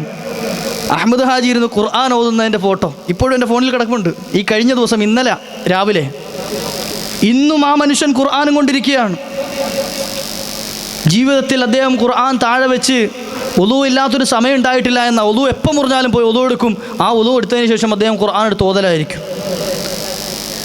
ഖുർആൻ 30 ജുസ്ഉം മനപ്പാടമുള്ള, എന്നാൽ ഹാഫിള് എന്നുള്ള സർട്ടിഫിക്കറ്റ് കൊടുത്തോ? അല്ല, മറിച്ച് തൻ്റെ ഹൃദയത്തിൽ ഖുർആൻ സൂക്ഷിക്കുന്ന ഒരു മഹാൻ. ഇങ്ങനെ എത്രയോ ആളുകൾ നമ്മുടെ പള്ളിയുടെ മൂലകളിലൊക്കെ ഉണ്ടാവും, ദിക്റുകളുമായി നടക്കുന്ന ആളുകൾ, സ്വലാത്തുകളും കൊണ്ട് കഴിയുന്നവർ, സദാസമയം സുന്നത്ത് നിസ്കാരത്തിലായി കഴിയുന്നവർ. അവരതൊക്കെ മുൻനിർത്തിക്കൊണ്ട് നാളെ മഹ്ശറിൽ വന്ന് നിൽക്കുന്ന ഒരു രംഗം ആലോചിച്ച് നോക്കി. നമ്മുടെ നാട്ടിലെ കാരണവന്മാർ അവർ ചെയ്ത നിസ്കാരങ്ങൾ, സുന്നത്ത് നിസ്കാരവും പറക്കിക്കൊണ്ട് നാളെ മഹ്ശറിൽ വരും. ചില ആളുകളുണ്ടാവും വലിയ ഖുർആൻ്റെ കൂമ്പാരങ്ങളുമായി നാളെ മഹ്ശറിലേക്ക് വരും. ചിലർ ചൊല്ലിയ ദിക്റുമായി എവിടെയും മഹ്ശറിലേക്ക് വരും. ഇങ്ങനെ ഉണ്ടാകുമ്പോൾ മൊബൈലിൽ കളിച്ച് തീർത്ത ആ സമയമായിട്ട് നമ്മൾ ചെന്ന് നിൽക്കുമ്പോൾ ഒന്ന് ആലോചിച്ച് നോക്കി. ഇവരുടെ മുമ്പിൽ തലയുയർത്തിപ്പിടിച്ച് നിൽക്കുക എന്നുള്ളത് എത്ര ലഭ്യരായ ആളുകളായിട്ടായിരിക്കും നമ്മൾ, എത്ര നിർഭാഗ്യവാന്മാരായിരിക്കും അല്ലേ? അള്ളാഹു കാത്ത് രക്ഷിക്കട്ടെ. നബി തങ്ങൾ സ്വഹാബത്തിനോട് പറഞ്ഞിട്ട് പറച്ചിലുണ്ട്, എന്ത്? അഅ്മാറു ഉമ്മത്തി മാ ബൈന 60 വ 70. എൻ്റെ ഉമ്മത്തിൻ്റെ ആയുസ് കേവലം 60-ൻ്റെയും 70-ൻ്റെയും ഇടയിലാണ്. അതിനപ്പുറത്തേക്കൊക്കെ കിട്ടുന്ന ആളുകൾ ലക്കിയ ആളുകളാണ്. ബോണസായി കിട്ടുന്നതാണ് എന്ത്? 70 കഴിഞ്ഞ് അങ്ങോട്ട് പോകൽ. 80, 90, 100 ഒക്കെ വയസ്സ് കിട്ടുക എന്നുള്ളത് അള്ളാഹു നൽകുന്ന വലിയൊരു അനുഗ്രഹമാണ്. ഖൈറുന്നാസ് മൻ ത്വാല ഉംറുഹു വ ഹസുന അമലു. അത് ഖൈറാകണമെങ്കിൽ നന്മയുണ്ടാകണം ജീവിതത്തിൽ എന്നാണ്. 60-ൻ്റെയും 70-ൻ്റെയും ഇടയിൽ വർഷം ജീവിക്കാൻ അവസരം കിട്ടുന്ന ആളുകൾ നാളെ മഹ്ശറിൽ വരുന്ന രംഗം. നബിയെ, എങ്ങനെയാണ് നമ്മൾ ആ സ്വർഗത്തിൽ കിടക്കുക നബിയെ? 5000, 1000, 500 ഒക്കെ വർഷങ്ങൾ ജീവിച്ചവരുടെ കഴിഞ്ഞു പോയിട്ടില്ല നബിയെ. ആയിരക്കണക്കിന് വർഷങ്ങൾ ജീവിക്കാൻ അവസരം കിട്ടിയ സമുദായം ഇവിടെ കഴിഞ്ഞു പോയിട്ടുണ്ട് നബിയെ. അവരവരുടെ ജീവിതത്തിൽ ചെയ്ത നന്മകളുമായിട്ട് നാളെ മഹ്ശറിൽ വരുമ്പോൾ കേവലം 60, 70 വർഷം മാത്രം ജീവിക്കാൻ അവസരം കിട്ടിയിട്ട് അതിൻ്റെ പകുതിയും ഉറങ്ങിത്തീർത്ത് നിസ്കരിക്കേണ്ട നിസ്കാരങ്ങളൊക്കെ ഖുശൂഇല്ലാതെ, ഇഖ്ലാസ് ഇല്ലാതെ, തഖ്വയില്ലാത്ത പൊളിഞ്ഞ നിസ്കാരങ്ങളായി, നോമ്പുകളായി, സക്കാത്തുകളായി, സൽക്കർമ്മങ്ങളായി നാളെ നമ്മൾ ആ പാഠവും പേറിക്കൊണ്ട് നിൽക്കേണ്ട ഒരവസ്ഥ എത്ര നാണം കെട്ട അവസ്ഥയായിരിക്കും നബിയെ എന്ന് ചോദിച്ചപ്പോൾ നബി സല്ലല്ലാഹു അലൈഹി വസല്ലമ തങ്ങൾ സാന്ത്വനപ്പെടുത്തിക്കൊണ്ട് പറഞ്ഞു കൊടുത്തിട്ടുണ്ട്. വാക്കുണ്ട്, എന്ത്? സ്വഹാബ, നമ്മൾ ഈ ചെയ്യുന്ന നിസ്കാരം കൊണ്ടൊന്നും സ്വർഗത്തിൽ പോകുമെന്ന് വിചാരിക്കണ്ട. നിസ്കരിച്ച നിസ്കാരം കൊണ്ട് സ്വർഗത്തിൽ പോകുമെന്ന് വിചാരമുണ്ടോ? വേണ്ട. ജമാഅത്തിന് അവ്വൽ സഫിൽ നീ നിന്നു എന്ന് കരുതിയിട്ട് അല്ലാഹു സ്വർഗത്തിൽ വിടണമെന്നുണ്ടോ? ഇല്ല. എല്ലാ വെള്ളിയാഴ്ച ദിവസവും നീ ഇറങ്ങുമ്പോൾ കൈ നീട്ടുന്നവരുടെ കയ്യിലേക്കൊക്കെ നിൻ്റെ പോക്കറ്റിലുള്ളത് തുറന്നു നോക്കാതെ കൊടുത്തു എന്ന് കരുതിയിട്ട് സ്വർഗത്തിൽ പോകണമെന്നുണ്ടോ? ഇല്ല.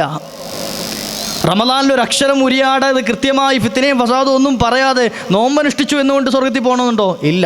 ഈ ചെയ്യുന്ന നന്മ കൊണ്ടൊന്നും സ്വർഗത്തിൽ പോകാൻ പറ്റൂല. നബി തങ്ങളോട് തിരിച്ചൊരു ചോദ്യം, വെള്ളിടി വെട്ടിയതുപോലെ കേട്ട സ്വഹാബത്ത് പിന്നെന്തിനെത്ര കഷ്ടപ്പെടുന്നു അല്ലേ? ഇപ്പോൾ നാളെ തൊട്ട് ജമാഅത്തിന് വരണ്ട എന്നല്ല പറഞ്ഞതിൻ്റെ അർത്ഥം. സ്വഹാബത്ത് ചോദിക്കുകയാണ്, നബിയെ, ഇങ്ങനെ ഒന്നും സ്വർഗത്തിൽ പോകാൻ പറ്റൂല. വ അൻത യാ റസൂലല്ലാഹ്, തങ്ങൾക്കും പോകാൻ പറ്റൂലേ? ഏത് തങ്ങൾ? രാത്രി മുഴുവൻ നിന്ന് നിസ്കരിച്ച ലംതു സുന്നതമൻ അഹ്യല്ലാലാമ ഇലാ അനിഷ്തകത് ഖദമാ ഹുല്ലുറാമിൻ വറമി ചൊല്ല് മൗലായ സല്ലി വസാ. ഉറങ്ങുന്നുണ്ടോ നിങ്ങൾ? അലാ ഹബീബിക ഖൈറിൽ ഖൽഖി കുല്ലിഹിമീ. രാത്രിയുടെ യാമങ്ങൾ മുഴുവൻ നിന്ന് നിസ്കരിച്ച് കാലിൽ നീര് കെട്ടിയ ഒരു നേതാവ് എനിക്കില്ലേ? ഇമാമുന ബൂസൂരി തങ്ങൾ പാടുകയാണ്, ആ നേതാവിൻ്റെ മുമ്പിൽ നാളെ ഞാൻ ചെന്ന് നിൽക്കേണ്ട ഒരു രംഗമില്ലേ? എൻ്റെ ജീവിതത്തിൻ്റെ ഒരു രാത്രി പോലും അല്ലാഹുവിന് വേണ്ടി മാറ്റിവെക്കാത്ത, എൻ്റെ ജീവിതത്തിൻ്റെ ഒരു പകൽ പോലും അല്ലാഹുവിന് വേണ്ടി നീക്കി വെക്കാത്ത ഞാൻ എങ്ങനെയാണ് ആ ഹബീബായ നബി തങ്ങളുടെ മുമ്പിൽ നാളെ ചെന്ന് നിന്ന് ശുപാർശ ചോദിക്കുക? ആ നബി തങ്ങളോടും ഞാൻ അക്രമം ചെയ്തു പോയില്ലേ എന്ന് ഇമാമുന ബൂസൂരി റളിയല്ലാഹു അൻഹു. ആ നബി തങ്ങളോടാണ് ചോദിച്ചത്, വാ അൻത യാ റസൂലല്ലാഹ്, തങ്ങൾ സ്വർഗത്തിൽ പോകൂലേ എന്ന്? ഈ നിസ്കരിച്ച നിസ്കാരം കൊണ്ടൊന്നും സ്വർഗത്തിൽ പോകൂലേ എന്ന്? നഅം, അതെ, എനിക്കും പോകാൻ പറ്റൂല. ഇല്ല അയ്യ തഗമ്മദനി അല്ലാഹു ബി റഹ്മത്തി. ഗൗരവമുള്ളൊരു വാക്ക് സ്വഹാബത്തിന് പറഞ്ഞു കൊടുക്കുക. സൃഷ്ടാവായ റബ്ബ് അവൻ്റെ റഹ്മത്ത് കൊണ്ട് എന്നെ പൊതിഞ്ഞാലല്ലാതെ എനിക്ക് നാളെ സ്വർഗത്തിൽ പോകാൻ പറ്റൂല. ഈ നിസ്കരിക്കുന്ന എന്തിനു വേണ്ടിയിട്ടാ? അള്ളാഹിൻ്റെ റഹ്മത്ത് കിട്ടാനാ. നമ്മൾ കൊടുത്ത സക്കാത്ത് എന്തിനു വേണ്ടിയിട്ടാ? അള്ളാഹുവിൻ്റെ റഹ്മത്ത് കിട്ടാനാ. സാധുക്കളെ സഹായിച്ചത് എന്തിനാ? അള്ളാഹിൻ്റെ റഹ്മത്ത് കിട്ടാനാ. ഈ റഹ്മത്ത് പ്രതീക്ഷിച്ചിട്ട് തന്നെയാണ് മഹാന്മാരായ ഔലിയാക്കളുടെ അടുക്കലേക്ക് നമ്മൾ വരുന്നത്, മഹാന്മാരായ അമ്പിയാക്കളെ നമ്മൾ സന്ദർശിക്കുന്നത്. മഹത്തുക്കളുടെ സവിധത്തിലേക്ക് വരുന്നത്, ഉസ്താദുമാരുടെ അടുക്കലേക്ക് വരുന്നത്, അള്ളാഹുവിൻ്റെ അടുക്കൽ നിന്നും കരുണ നമുക്ക് ലഭിക്കണം. അവരുടെയൊക്കെ ഒരു ബറക്കത്ത് കൊണ്ട് അള്ളാഹുവിൻ്റെ ഒരു തിരുനോട്ടം നമ്മളിലേക്ക് ഉണ്ടാകണമെന്ന പ്രതീക്ഷയിൽ മാത്രമാണ്. അതുകൊണ്ട് തന്നെ നന്മകൾ നമ്മൾ ചെയ്യുന്ന ചെറിയ ചെറിയ നന്മകളൊക്കെ മുൻനിർത്തിയിട്ട് അതുകൊണ്ടങ്ങ് സ്വർഗത്തിൽ പോകാമെന്ന് വിചാരിക്കുന്നുണ്ടെങ്കിൽ ഞാനും നിങ്ങളും അത് മാറ്റിവെക്കണം. പറ്റൂല. മറിച്ച് അള്ളാഹുവിനോട് നമുക്ക് ചോദിക്കാനുള്ള, അള്ളാഹുവേ, എൻ്റെ ജീവിതത്തിൽ ഞാൻ ചെയ്യുന്ന ചെറിയ നന്മ ഉണ്ടെങ്കിലും നിൻ്റെ റഹ്മത്തൊന്ന് എനിക്ക് നൽകണേ അല്ലാ എന്ന്. നിൻ്റെ റഹ്മത്തൊന്ന് എനിക്ക് നൽകണേ അല്ലാ. ആ റഹ്മത്ത് കിട്ടിക്കഴിഞ്ഞാൽ സ്വർഗത്തിൽ പോകാൻ പറ്റും. നന്മകളിൽ മുന്നേറാനുള്ള സമയം നമ്മൾ കണ്ടെത്തണം. ആദം മുതൽ പല കാലവും കഴിഞ്ഞില്ലേ, അതിലത്ഭുതമിന്നോളവും നിനക്കില്ലേ. മഹാനായ തഴവ ഉസ്താദ് പാടിയൊരു പാട്ട്. ആദം നബി അലൈഹിസ്സലാത്തു വസ്സലാം മുതൽ ഇന്നോളം സർവ്വകാലങ്ങൾ, എത്രയോ കാലഘട്ടങ്ങൾ കഴിഞ്ഞു പോയിട്ടുണ്ട്. ആ കാലങ്ങളൊക്കെ പരിശോധിച്ച് നോക്കിയാൽ ആദം നബി അലൈഹിസ്സലാത്തു വസ്സലാം അടക്കമുള്ള പ്രവാചകന്മാരുടെ ഹൂദ് നബിയുടെയും സ്വാലിഹ് നബിയുടെയും നൂഹ് നബിയുടെയും ലൂത്ത് നബിയുടെയും തുടങ്ങി മഹാനായ ഈസാ നബി അലൈഹിസ്സലാത്തു വസ്സലാം അടക്കമുള്ള പ്രവാചകന്മാരുടെ ഒരുപാട് സമൂഹങ്ങൾ ഈ ലോകത്ത് കഴിഞ്ഞു പോയിട്ടുണ്ട്. ഈ സമുദായങ്ങളൊക്കെ തന്നെ ജീവിച്ചത് വർഷങ്ങളുടെ ദൈർഘ്യമുണ്ടായിരുന്നു. ആ വർഷങ്ങളിൽ അവരൊരുപാട് നന്മകൾ ചെയ്തിട്ടുണ്ട്. അതോടൊപ്പം തന്നെ ഒരുപാട് തിന്മകൾ ചെയ്തവരുണ്ട്. 1000-500 വർഷം ജീവിച്ച ആളുകൾ, അത്രത്തോളം തിന്മ ചെയ്ത ആളുകൾ കഴിഞ്ഞു പോയിട്ടുണ്ട്. ലോകം അടക്കി ഭരിച്ചിരുന്നവർ കഴിഞ്ഞു പോയിട്ടുണ്ട്. വലിയ കിബിറന്മാരായിരുന്നവർ കഴിഞ്ഞു പോയിട്ടുണ്ട്. അഹങ്കാരികളും തെമ്മാടികളും ധിക്കാരികളും കഴിഞ്ഞു പോയിട്ടുണ്ട്. സ്വാലിഹീങ്ങളും മുഖ്ലിസീങ്ങളും കഴിഞ്ഞു പോയിട്ടുണ്ട്. എന്നാൽ ഇവരുടെയൊക്കെ ജീവിതങ്ങൾ നിങ്ങൾക്ക് വലിയ പാഠമായിട്ട് നിങ്ങൾ കാണണം. അതിൽ അത്ഭുതങ്ങൾ നിങ്ങൾക്ക് കാണാൻ കഴിയും. ലോകം അടക്കി ഭരിച്ചിരുന്നവരല്ലേ, മൗത്ത് എന്ന സിംഹം കൊന്നതത്ഭുതമല്ലേ. ഈ കഴിഞ്ഞുപോയ ആളുകളെ മുഴുവൻ അസ്രായീൽ അലൈഹിസ്സലാത്തു വസ്സലാം ഒരു ദാക്ഷിണ്യവും കൂടാതെ പിടിച്ചു കൊണ്ടുപോയിട്ടുണ്ട്. ഞാൻ കുറേ കാലം ജീവിക്കുമെന്ന്, ഞാനാണ് ഏറ്റവും വലിയ റബ്ബ് എന്ന് വാദിച്ചിരുന്ന ഫറോവയെയും അല്ലാഹു സുബ്ഹാനഹു വ തആലയുടെ കൽപ്പന പ്രകാരം മഹാനായ അസ്രായീൽ അലൈഹിസ്സലാത്തു വസ്സലാം പിടിച്ചിട്ടുണ്ട്. അല്ലേ? ഇബ്ലീസിനേക്കാൾ വലിയ വാദം വാദിച്ചവനാണ് ഫറോവ. ഇബ്ലീസ് പറഞ്ഞത് ഞാൻ മനുഷ്യനേക്കാൾ ശ്രേഷ്ഠനാണ് എന്നാണ്. അന ഖൈറും മിൻഹു, നീ പടച്ച ഈ കളിമണ്ണ് കൊണ്ടുണ്ടാക്കിയ മനുഷ്യനേക്കാൾ ശ്രേഷ്ഠൻ ഞാനാണ്. കാരണം ഖലഖ്തനി മിൻ നാരിൻ വ ഖലഖ്തഹു മിൻ തീൻ, എന്നെ പടച്ചത് തീ കൊണ്ടാണ്, പ്രകാശം ജ്വലിക്കുന്ന തീ കൊണ്ടാണ് എന്നെ പടച്ചത്. എന്നാൽ കളിമണ്ണ് ചുരുട്ടിയിട്ടാണ് കുഴച്ചുണ്ടാക്കിയതാണ് ഈ മനുഷ്യനെ. ആ മനുഷ്യനേക്കാൾ എന്തുകൊണ്ടും ബെറ്റർ ഞാനാണ് എന്ന് ആര് പറഞ്ഞിട്ടുള്ളൂ? സാക്ഷാൽ ഇബ്ലീസ് പറഞ്ഞിട്ടുള്ളൂ. എന്നാൽ ഫിർഔൻ പറഞ്ഞതോ അന റബ്ബുക്കുമുൽ അഅല, ഞാനാണ് ഏറ്റവും വലിയ റബ്ബ്, ഞാനാണ് ഏറ്റവും വലിയ റബ്ബ്, എന്നെക്കാൾ വലിയൊരു റബ്ബില്ല എന്ന്. എന്നെക്കാൾ വലിയൊരു റബ്ബ് ലോകത്തില്ല, ഞാൻ തന്നെയാണ് ഏറ്റവും വലിയ റബ്ബ്. ആ ഫറോവയും അസ്രായീൽ അലൈഹിസ്സലാത്തു വസ്സലാമിൻ്റെ പിടി വീണുപോയി. മൗത്തെന്ന സിംഹം കൊന്നുകൊണ്ടുപോയി. ലോകം അടക്കി ഭരിച്ചിരുന്ന ആളുകളെ മുഴുവൻ ആളുകളെയും മനുഷ്യനെയും ജിന്നുകളെയും അതുപോലെ തന്നെ ജീവജാലങ്ങൾ പലതിനെയും അസ്രായീൽ അലൈഹിസ്സലാത്തു വസ്സലാമാകുന്ന മരണത്തിൻ്റെ മാലാഖ കൊണ്ടുപോയിട്ടുണ്ട്. സിംഹാസനത്തിനു ചുറ്റി നിന്നവരല്ലേ, പിടിമണ്ണ് വാരിയിട്ടതത്ഭുതമല്ലേ. സംബന്ധിച്ചിടത്തോളം നന്ദി കെട്ടവനാണ് എന്ന് പരിശുദ്ധ ഖുർആൻ പറഞ്ഞ സ്ഥിതിക്ക് ആ നന്ദി കെട്ടവരിൽ പെടാതിരിക്കുക എന്നുള്ളത് നമ്മുടെ ഓരോരുത്തരുടെയും ബാധ്യതയായി കാണണം. ഇല്ലേ? ഞാനൊരു നന്ദി കെട്ടവനാണ് എന്ന് പറഞ്ഞ് നാളെ മഹ്ശറിൽ ചെന്ന് നിൽക്കാൻ പറ്റില്ലല്ലോ. അല്ലാഹു സുബ്ഹാനഹു വ തആല അവൻ പൊരുത്തപ്പെടുന്നവരായിട്ട്, അങ്ങനെയാണല്ലോ പരിശുദ്ധ ഖുർആൻ സ്വഹാബത്തിനെ പറഞ്ഞത്, റളിയല്ലാഹു അൻഹും വറദു അൻഹു. അള്ളാഹുവിനെ അവരങ്ങ് പൊരുത്തപ്പെട്ടു. എങ്ങനെ? ഇവനാണ് ഞങ്ങളുടെ റബ്ബ്, ഇവനല്ലാത്തൊരു റബ്ബ് ഞങ്ങൾക്ക് വേണ്ട. അവരെ അള്ളാഹുവും പൊരുത്തപ്പെട്ടു. അവരാണ് യഥാർത്ഥ അടിമകൾ എന്ന നിലയിൽ. ഈ രൂപത്തിൽ നാളെ റബ്ബിൻ്റെ മുമ്പിൽ ചെന്ന് നിൽക്കാൻ അള്ളാഹു ഭാഗ്യം നൽകുമാറാകട്ടെ. എന്തു വേണം അതിന്? നമ്മുടെ മുൻഗാമികളായ ആളുകൾ അവരുടെ ജീവിതത്തിൽ കാഴ്ചവെച്ച മഹത്തായ ആദർശങ്ങളെയും ആശയങ്ങളെയും പ്രവർത്തനങ്ങളെയും നമ്മളുടെ ജീവിതത്തിലേക്ക് കൊണ്ടുവരണം. സിദ്ദീഖുൽ അക്ബർ തങ്ങളുടെ ജീവിതം നമ്മൾ പഠിക്കണം. ഉമറുൽ ഫാറൂഖ് തങ്ങളുടെ ജീവിതം നമ്മൾ പഠിക്കണം. ഉസ്മാൻ തങ്ങളുടെയും അലിയാർ തങ്ങളുടെയും മുഹീദ്ദീൻ ഷേഖിൻ്റെയും റിഫായി ഷേഖിൻ്റെയും അജ്മീർ തങ്ങളുടെയും ഒക്കെ ചരിത്രങ്ങൾ, ഈ മറവിട്ട് കിടക്കുന്ന മഹാന്മാരായ ബാഫഖി തങ്ങളടക്കമുള്ള മഹത്തുക്കളുടെയൊക്കെ ജീവിതം നമ്മൾ പഠിക്കണം. ജീവിതത്തിൽ ഒരു കറാഹത്ത് പോലും ചെയ്യാത്ത മഹത്തുക്കളായ ആളുകൾ, ഒരു കറാഹത്ത് പോലും ചെയ്യാത്ത മഹാന്മാരായ ആളുകൾ. മഹാനായ അബൂ ഹനീഫ തങ്ങളുടെ ചരിത്രം പറയുന്നുണ്ട്, കറാഹത്ത് ചെയ്യുന്നവരിൽ നിന്നും ഹദീസ് പോലും കേൾക്കാൻ അവർ തയ്യാറായിരുന്നില്ല എന്ന്. അള്ളാഹിൻ്റെ ഹബീബ് സല്ലല്ലാഹു അലൈഹി വസല്ലമ തങ്ങൾ ചെയ്യുന്ന, നബി തങ്ങൾ പറഞ്ഞ എന്തെങ്കിലും ഒരു കാര്യം ആരുടെയെങ്കിലും അടുക്കലുണ്ട് എന്നറിഞ്ഞാൽ എത്ര വഴിദൂരം യാത്രയുണ്ടെങ്കിലും പോകുമായിരുന്നു. 1 മാസം വഴിദൂരം യാത്ര ചെയ്തിട്ട് ഒരാളുടെ അടുക്കൽ ഒരു ഹദീസ് ഉണ്ട് എന്ന് മനസ്സിലാക്കി ചെന്ന് നോക്കിയപ്പോൾ അയാൾ അവിടെ ആടിന് തീറ്റ കൊടുക്കുക, ആടിനെ കൂട്ടിലേക്ക് കയറ്റാൻ ശ്രമിക്കുക. നമ്മൾ സാധാരണ ആടിനെ വലിച്ചുകൊണ്ട് പോകുമ്പോൾ അത് നിന്ന് കഴിഞ്ഞാൽ എന്താ ചെയ്യൽ? ഒന്ന് തട്ടി നോക്കും, പോയില്ലെങ്കിൽ ഇവിടെ എന്താ പറയുന്നല്ലേ, പ്ലാവിൻ്റെ അല്ല തൂപ്പ് എന്ന് പറയും. തൂപ്പ് കാണിച്ചിട്ട് എന്ത് ചെയ്യും? കൂട്ടിലേക്ക് വലിച്ചു കൊണ്ടുപോകും. കൊടുക്കുമോ? ഇല്ല. അതിങ്ങനെ മുമ്പിൽ കാണിച്ചുകൊണ്ട് ഇങ്ങനെ വലിച്ചു കൊണ്ടുപോകും. ഇങ്ങനെ കൂട്ടിലേക്ക് കയറ്റാൻ ശ്രമിക്കുന്ന ആളെയാണ് ആര് കണ്ടത്? മഹാനായ അബൂ ഹനീഫ ഇമാം കണ്ടത്. നേരെ തിരിച്ചു നടന്നു. ഈ വന്ന ആൾ പോകുന്നത് കണ്ടപ്പോൾ ഇദ്ദേഹം ചോദിച്ചു, നിങ്ങളെന്താ വന്നിട്ടൊന്നും മിണ്ടാതെ പോകുന്നത് എന്ന്. മഹാനായ അബൂ ഹനീഫ തങ്ങൾ പറഞ്ഞ മറുപടി, നിങ്ങളെടുക്കൽ ഒരു ഹദീസ് ഉണ്ട് എന്ന് മനസ്സിലാക്കി 1 മാസം മുമ്പ് എൻ്റെ വീട്ടിൽ നിന്ന് ഞാൻ ഇറങ്ങിയതാ. 1 മാസമായി ഞാൻ യാത്രയിലാണ്, ഇങ്ങോട്ട് വരാനുള്ള യാത്ര. ഇങ്ങനെ വന്നിവിടെ എത്തിയപ്പോഴോ ഒരു മൃഗത്തിനോട് പോലും, ഒരു നാൽക്കാലിയോട് പോലും കൃത്യമായി കരുണ കാണിക്കാത്ത നിങ്ങൾ എങ്ങനെയാണ് ഹബീബായ നബി തങ്ങൾ പറഞ്ഞത് സത്യമാണ് എന്ന് ഞാൻ മനസ്സിലാക്കുക. ഒരു നാൽക്കാലിയോട് പോലും കരുണ കാണിക്കാതെ അതിനെ വഞ്ചിച്ചു കൊണ്ടിരിക്കുകയല്ലേ. അതിൻ്റെ മുമ്പിലേക്ക് ഭക്ഷണം കാണിച്ചിട്ട് അതിന് കൊടുക്കാതെ നിങ്ങൾ പിൻവലിക്കുന്നത് അതിനോടുള്ള വഞ്ചനയല്ലേ. ഒരു നാൽക്കാലിയോട് പോലും വഞ്ചന കാണിക്കുന്ന നിങ്ങളെടുക്കൽ നിന്നും ഹദീസ് സ്വീകരിക്കാൻ എനിക്ക് തയ്യാറല്ല, സമ്മതമല്ല എന്ന്. ഞാൻ ആ വഴി ദൂരം യാത്ര ചെയ്തത് 1 മാസത്തെ എൻ്റെ ദൈർഘ്യ യാത്ര, അതൊന്നും എനിക്കൊരു വിഷയമല്ല. മറിച്ച് ഞാൻ സ്വീകരിക്കുന്നത് വ്യക്തമായ ആളുകളിൽ നിന്നും, ഒരു കറാഹത്ത് പോലും ജീവിതത്തിൽ ചെയ്യാത്ത സംശുദ്ധമായ ജീവിതം നയിച്ചവരിൽ നിന്ന് മാത്രമാണ്. അങ്ങനെ ഒരാളായി നിങ്ങളെനിക്ക് തോന്നിയിട്ടില്ല എന്ന്. എത്രത്തോളം സൂക്ഷ്മത ഉണ്ടാവും അവരുടെ ജീവിതത്തിൽ നിന്ന്. കണ്ണുകൊണ്ടൊരു ഹറാമിലേക്ക് നോക്കാനോ, കാതുകൊണ്ടൊരു ഹറാമ് കേൾക്കാനോ, എന്തിനേറെ പറയണം ഹൃദയത്തിൽ ഒരു ഹറാമായ ചിന്ത പോലും വരുത്താൻ സമ്മതിക്കാതിരുന്ന, അങ്ങനെ തയ്യാറാകാതിരുന്ന മഹത്തുക്കൾ അവരുടെ ജീവിതത്തിൽ നിന്ന് നമ്മൾ പഠിക്കാൻ തയ്യാറാകണം. അള്ളാഹു അത്തരത്തിൽ നല്ല ഖൽബിനുടമകളാക്കി നമ്മയൊക്കെ മാറ്റുമാറാകട്ടെ. ജീവിതം കുറച്ചേ ഉള്ളൂ എന്നുള്ള ചിന്ത എപ്പോഴും വേണം. അക്സിറു ദിക്ര ഹാദിമിൽ ലസാത്ത്. ഈ പറയുന്ന ഞാനും എപ്പോഴും ഇങ്ങനെ പറഞ്ഞുകൊണ്ടിരിക്കാനൊന്നും എൻ്റെ നാവ് ചലിച്ചൊന്നും വരില്ല. കേട്ടുകൊണ്ടിരിക്കുന്ന നിങ്ങൾക്ക് എപ്പോഴും ഈ കാതുകൊണ്ട് കേൾവി, ഈ ശ്രവണ പടങ്ങളിലേക്ക് എപ്പോഴും ഇങ്ങനെ നല്ലതും ചീത്തയും ഒക്കെ കേൾക്കാൻ കഴിഞ്ഞു എന്ന് വരില്ല. കാണാനുള്ള കണ്ണ് എപ്പോഴും തുറന്നു വെക്കണമെന്നില്ല. ഈ കണ്ണുകൾ അവസാനമായി തുറന്നിരിക്കുന്നൊരു രംഗമുണ്ട്. സ്വന്തമായി ഒന്ന് അടയ്ക്കാൻ പോലും കഴിയാത്ത രൂപത്തിൽ ആ കണ്ണ് നിശ്ചലമാകുന്നൊരു സമയം വരാനുണ്ട് എന്ന്.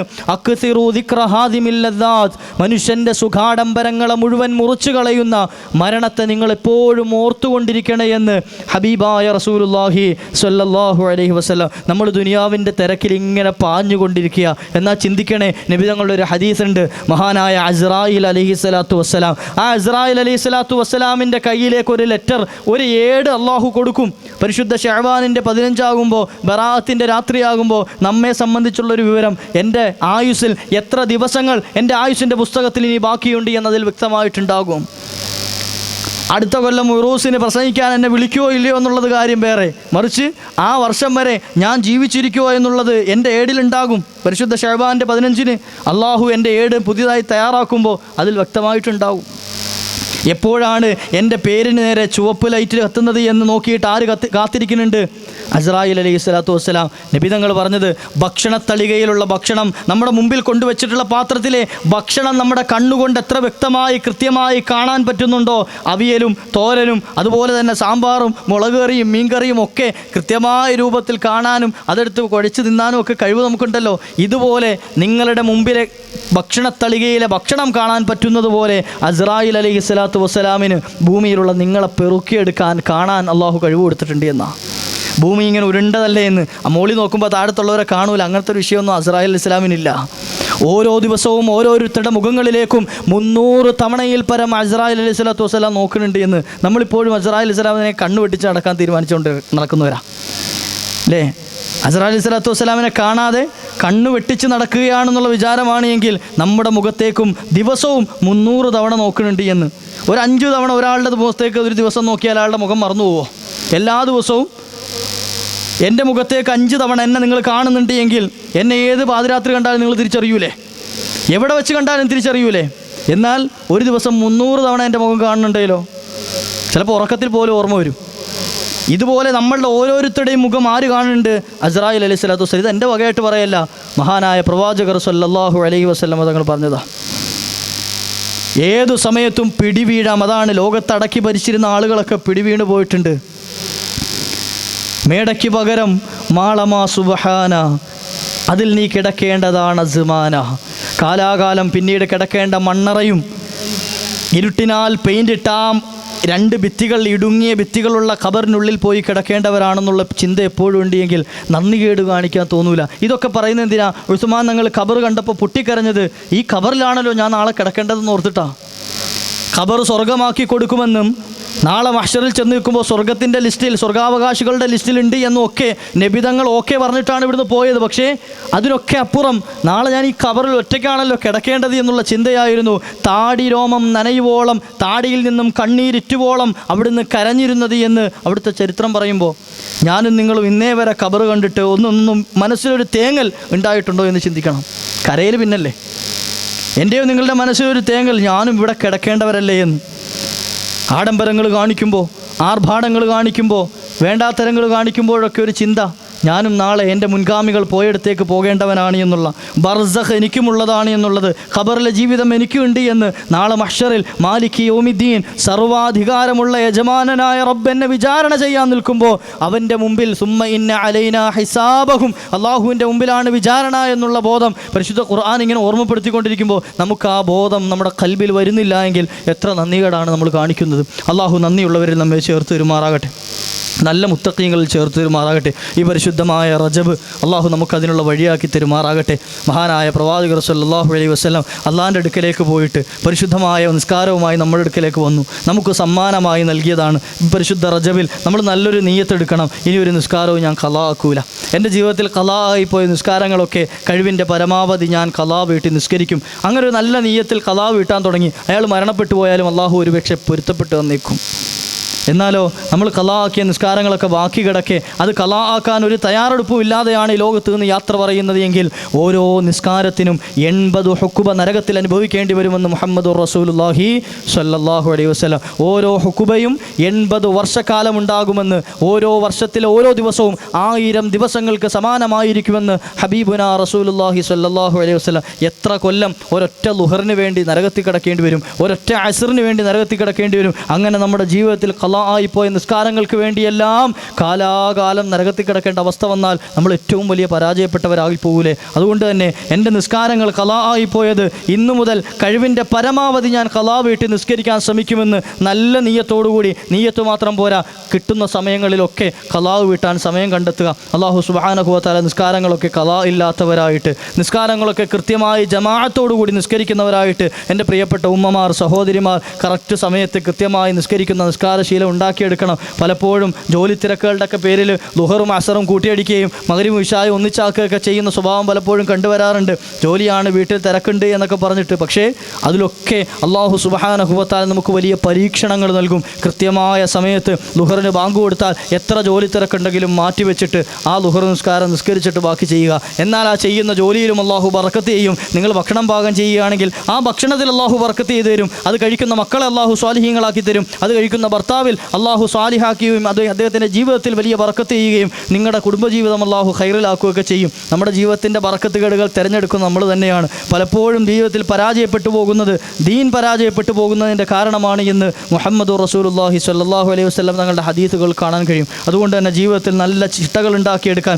ഈ പരിശുദ്ധ റജബ് അതിന് കാരണമാകണം. അതുപോലെ വരുന്ന ശഅബാൻ മാസം തെറ്റുകളിൽ നിന്നൊക്കെ മാറി നിന്ന് അള്ളാഹുവിലേക്ക് കൂടുതൽ അടുക്കാനും പരിശുദ്ധ സ്വലാത്തുകൾ അധികരിപ്പിക്കാനും ഒരുപാട് ഇബാദത്തുകൾക്ക് മുന്നേറാനും റമദാൻ ആകുമ്പോഴേക്കും ഖൽബ് നന്നായവരായി, ഒരുപാട് ഖുർആൻ ഓതുന്നവരായി, നല്ല സ്വാലിഹീങ്ങളുടെ കൂട്ടത്തിൽ ചേരാനും അള്ളാഹു നമുക്കൊക്കെ ഭാഗ്യം നൽകുമാറാകട്ടെ. അള്ളാഹു മഹാനായ വലിയ തങ്ങൾ ബാഫഖി തങ്ങൾ അവരുടെ ഹക്ക് ജാഹ് ബറക്കത്ത് കൊണ്ട് ഇന്നിവിടെ ഒരുമിച്ച് കൂടിയ പ്രിയപ്പെട്ട മുഅ്മിനീങ്ങൾ അള്ളാഹു എല്ലാവരുടെയും ജീവിതത്തിൽ വലിയ ഖൈർ ചെയ്യട്ടെ. കച്ചവടക്കാരുണ്ട്, അതുപോലെ ജോലി ചെയ്യുന്നവരുണ്ട്, പഠിക്കുന്ന മക്കളുണ്ട്, അതുപോലെ പ്രിയപ്പെട്ട ഉമ്മമാരുണ്ട്, സഹോദരിമാരുണ്ട്, മഹാനായ മുഹ്സിൻ തങ്ങളടക്കമുള്ള തങ്ങന്മാരുണ്ട്. അള്ളാഹു സുബ്ഹാനഹു വ തആല എല്ലാവർക്കും വലിയ ബറക്കത്ത് നൽകുമാറാകട്ടെ. എല്ലാവരുടെ ജീവിതത്തിലും വലിയ സന്തോഷവും സമാധാനവും നൽകട്ടെ. അള്ളാഹിൻ്റെ ഖദ്ർ ഖലായിൽ വരുന്ന ശഅബാൻ 15 ബറാഅത്ത് രാവിൽ എന്തെങ്കിലുമൊക്കെ മോശത്തരങ്ങൾ അല്ലെങ്കിൽ നമുക്ക് പറ്റാത്ത എന്തെങ്കിലും ബുദ്ധിമുട്ടുകളൊക്കെ അള്ളാഹു കണക്കാക്കിയിട്ടുണ്ടെങ്കിൽ ഈ മജ്ലിസിൽ ഇരുന്നതിൻ്റെ ബറക്കത്തുണ്ട്. അള്ളാഹു അതൊക്കെ സലാമത്തായി സന്തോഷമുള്ള നാളുകൾ അള്ളാഹു നമുക്ക് നൽകട്ടെ എന്ന് ആത്മാർത്ഥമായി ദുആരക്കുകയാണ്. അവസാനം മരിക്കുന്ന സമയം കാമിലായ ഈമാനോടെ മുത്തുനബി തങ്ങളെ കണ്ട് പുഞ്ചിരിച്ച് കെലിമ ചൊല്ലി മരിക്കാനും മഹാന്മാരായ സ്വഹാബത്തും അമ്പിയാക്കളും ഔലിയാക്കളും മഹാന്മാരായ തങ്ങന്മാരടക്കം ഒരുമിച്ച് കൂടുന്ന വലിയ സദസ്സ്, അള്ളാഹിൻ്റെ ഹബീബിൻ്റെ സദസ്സ്, അവിടെ ഒരുമിച്ച് കൂടാനും അള്ളാഹു നമുക്കൊക്കെ ഭാഗ്യം നൽകുമാറാകട്ടെ എന്ന് ദുആ ഇരുന്നുകൊണ്ട് വാഖിറു ദഅവാന അനിൽ ഹംദുലില്ലാ. നിങ്ങളൊക്കെ ദുആ ഇറക്കണമെന്ന വസിയത്തോടു കൂടി അസ്സലാമു അലൈക്കും വറഹ്മത്തുള്ളാഹി വബറകാതുഹു.